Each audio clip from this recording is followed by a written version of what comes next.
আসসালামু আলাইকুম রহমতুল্লাহ বারাকাতু। আশা করি আলহামদুলিল্লাহ সবাই ভালোই আছেন।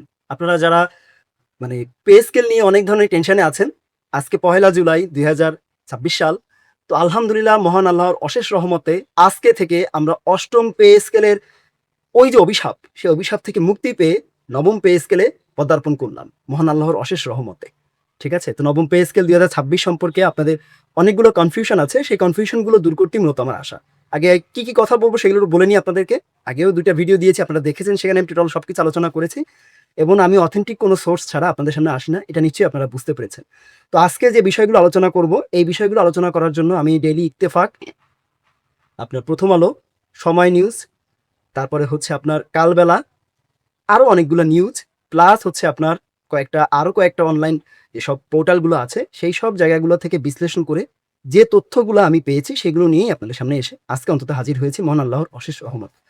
তো খেয়াল করেন, ৫টা বিষয় নিয়ে আলোচনা করব। প্রথম হচ্ছে এই যে ৯ম পে স্কেলের যে গেজেটটা, এটা তো আপনারা জানেন যে এটা জুলাই মাসের মাঝামাঝি বা তার পরের সপ্তাহে ইনশাল্লাহ এটা প্রধানমন্ত্রী সই করে দিবেন আর কি, বা অনুমোদন করে দিবেন ইনশাল্লাহ।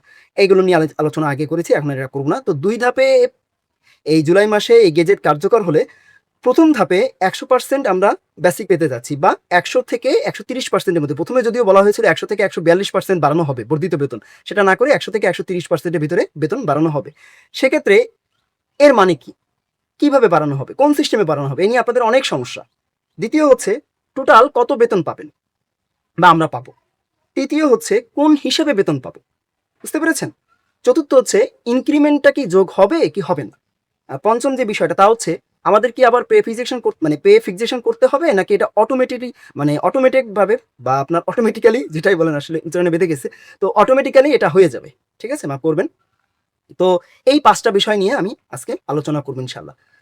তো প্রথমেই যে বিষয়টা তা হচ্ছে যে আমরা এই যে বেতনটা যে পাবো, এই যে বর্ধিত বেতন বলা হয়েছে ১৩০%ই ধরলাম, বা ১ থেকে ৯ গ্রেডের জন্য ১০০ এর কাছাকাছি বা ১০০% বা ১০০ এর কাছাকাছি বলা হয়েছে। আর ১১ থেকে ২০ গ্রেডের জন্য বলা হয়েছে ১৩০% বর্ধিত বেতন। এর মানেটা কি?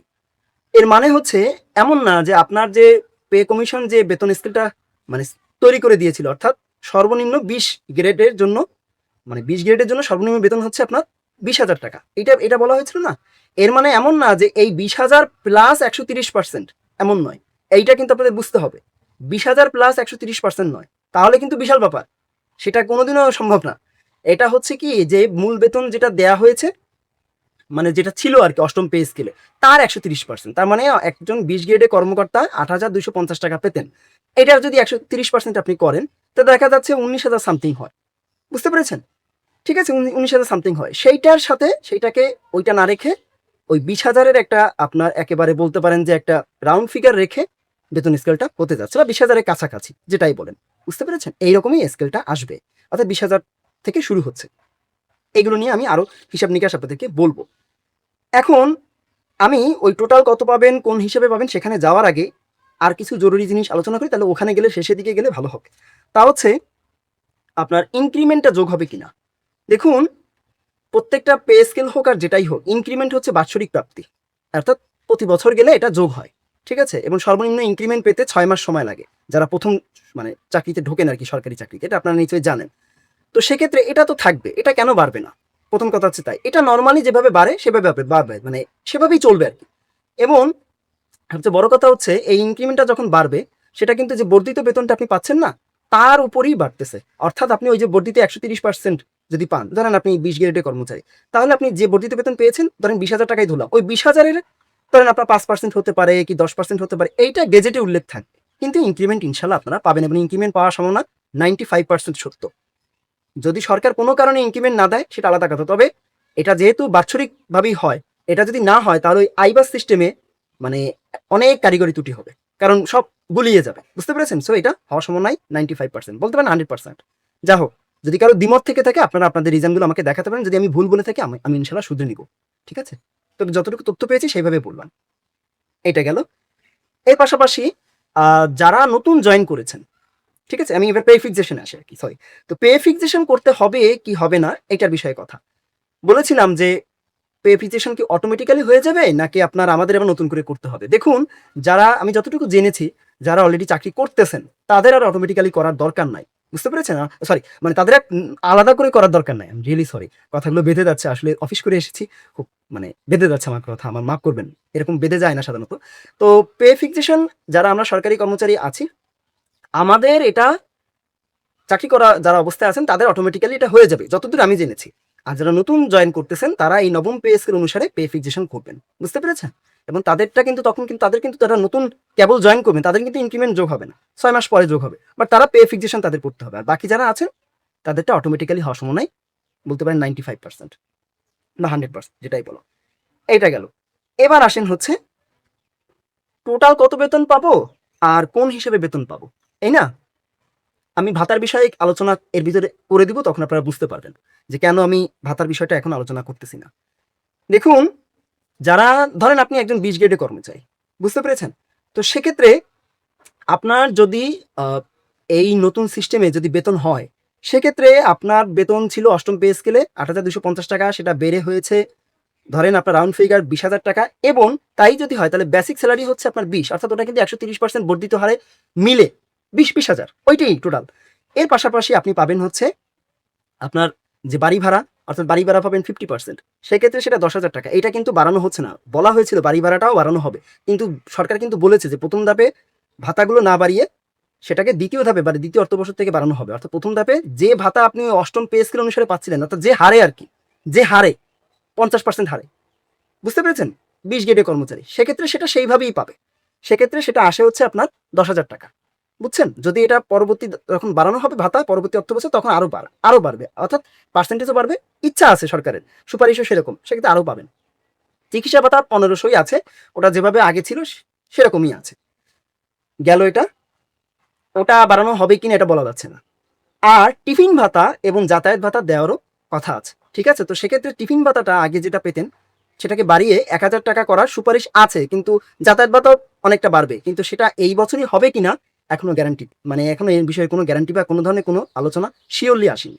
তার মানে দেখা যাচ্ছে একজন ২০ গ্রেডের কর্মচারী তিনি ২০,০০০ টাকা পাচ্ছেন মূল বেতন, বাড়ি ভাড়া পাচ্ছেন ১০,০০০, আর চিকিৎসা ভাতা পাচ্ছেন ১৫০০। তো এই সর্বনিম্ন এই যে যেগুলো বললাম এটা মিলে তার ৩১,৫০০ টাকা এটা আসার সম্ভাবনা সবচেয়ে বেশি। এর মধ্যে যদি তার ইনক্রিমেন্ট থেকে থাকে তাহলে আরো বাড়বে। তার মানে ২০,০০০-এর সাথে ইনক্রিমেন্ট যোগ হবে, এর পাশাপাশি বাড়ি ভাড়া, এর পাশাপাশি চিকিৎসা ভাতা।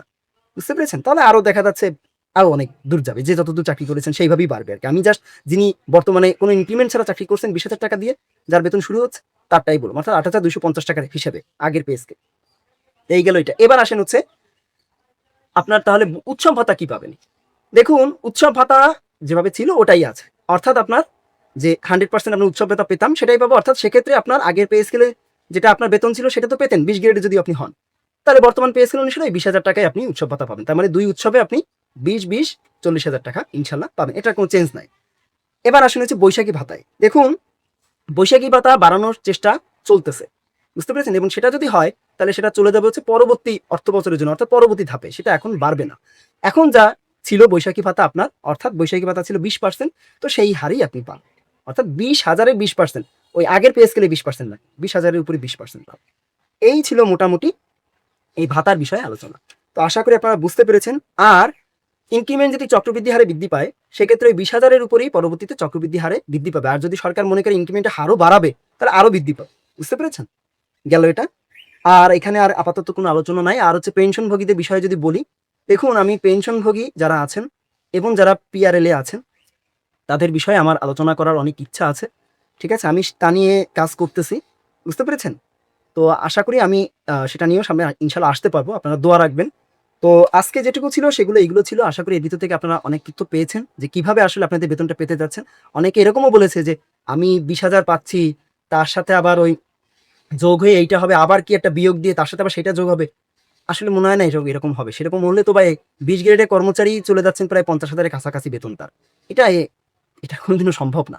বুঝতে পেরেছেন? ওই ২০ গ্রেডের কর্মচারী ৩১,০০০ মানে ওরা কি বলে ৫০০ টাকা এই পর্যন্ত হয়তো তিনি পাবেন সর্বনিম্ন। এতটুকু আমি অন্তত বুঝলাম আরকি। বা এতটুকু তথ্য আমি পেয়েছি। তো আশা করি আপনারা আমার ভিডিওটা দেখে কিছুটা জানতে পেরেছেন। তো আজকে এখানেই বিদায় নিচ্ছি। আর কথা বলব না। কিছু কথা বলতে যেয়ে বেঁধে গিয়েছে। কারণ যেহেতু এগুলা খুবই জটিল বিষয়, এগুলা বলতে যেয়ে বেঁধে যাওয়ারই কথা। তো সেটা ক্ষমা সুন্দর দৃষ্টিতে দেখবেন। কোনো ভুল তথ্য যদি আপনাদের কাছে মনে হয়, আমি আবারও বলছি, যদি আপনাদের কাছে মনে হয় এর থেকে অথেন্টিক তথ্য আপনাদের কাছে আছে, আপনারা এর থেকে ভালো জানেন, আমাকে একটু জানান। আমিও তো একজন সরকারি কর্মচারী। তাহলে আমিও তো হিসাবটা করতে পারবো যে আমার হিসাবটা তাহলে কিভাবে হবে। বুঝতে পেরেছেন? এটা এমন কিছু নয়। আমরা শুধু তথ্য আদান-প্রদান করতে আসি। কিন্তু কোনো অথেন্টিক না পেলে আমি আসি না। তবে আমার থেকে অথেন্টিক আপনারা পেতে পারেন। তাই জন্যই বলা। আমি তো একা মানুষ। তো আশা করি আপনারা আমার ভুল যদি হয় আমাকে শুধরে দিবেন এবং সেটাকে ক্ষমাসুন্দর দৃষ্টিতে দেখবেন। তো ভালো থাকবেন। আপনারা যারা দেখতেছেন ভিডিওটা অনেকেই অনেক সিনিয়র আছেন। স্যার আপনারা আ আমাকে আমার ভুল হলে ক্ষমাসুন্দর দৃষ্টিতে দেখবেন এবং আমার একটা অনুরোধ থাকবে আজকে, যদি আমার এই ভিডিওটা কোনোভাবে সরকারের ঊর্ধ্বতন পর্যায় পর্যন্ত যায়, তো আমি হাত জোড়ে অনুরোধ করছি যে আমরা যারা সরকারি কর্মচারী আছি, পেনশনভোগী আছি, এমপিওভুক্ত আছি, স্বায়ত্তশাসিত আছি, যারাই আছি না কেন, যারাই এই মানে গভর্নমেন্ট সার্ভিস থেকে শুরু করে, সোশ্যাল সার্ভিস থেকে শুরু করে যারাই আমরা কাজ করি বা বেসরকারি থেকে, আমাদের বেতনটা ঠিকভাবে যেভাবে বাড়ালে আমাদের জন্য ভালো হয়, বিশেষ করে 100% বেসিক সহ সকল ভাতা সহ আমাদেরকে একটু বাড়িয়ে দেন। আমি অনুরোধ করছি। আমার ভিডিওটা যদি প্রধানমন্ত্রী পর্যন্ত যায়, স্যার আমি আপনার কাছে অনুরোধ করছি। আমাদের জন্য একটু কাজ করুন। স্যার আমাদেরকে একটু ভালো চোখে একটু আমাদের ভালো থাকার জন্য আপনি অনুমোদনটা দিয়ে দেন খুব দ্রুতই। কারণ আমাদের এটা খুব দরকার। ঠিক আছে? আরেকটা কথা, শেষ একটা কথা বলে যাই। আ আজকে পহেলা জুলাই মানেই যে একেবারে আপনার আজকে থেকেই আপনি আইবাসে ঢুকবেন, পে ফিক্সেশন ঢুকে ভেরিফিকেশন নাম্বার দিয়ে বা ট্র্যাকিং নাম্বার দিয়ে সবকিছু আপনি দেখবেন যে আপনার ইনক্রিমেন্ট যোগ হয়ে গিয়েছে আপনার নতুন বেতন অনুসারে। এরকম কিন্তু না। কথা বোঝার চেষ্টা করেন। এরকম কিন্তু না।